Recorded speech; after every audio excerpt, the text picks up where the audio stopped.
விஜய் உங்களுக்கு என்ன ஆச்சு? ஆனா இந்த சமயத்திலேயே என்னோட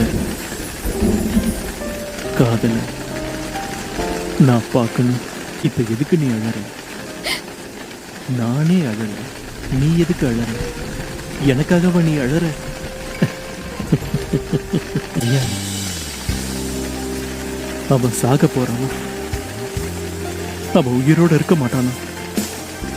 நான் என் பழி வாங்குற முயற்சியில வெற்றி அடைகிறதுக்காக எவ்வளவு கஷ்டப்பட்டு இது வரைக்கும் திட்டமிட்டுக்கிட்டு இருந்தேன். ஆனா அவன் சாக போறானா? இது முன்னாடியே தெரிஞ்சிருந்தா நான் எதுக்கு அவன் பின்னாடி போயிருக்க போறேன்? ஆனா நேரம் போக போக நானும் அவனோடவே செத்துடலான்னு தோணுது.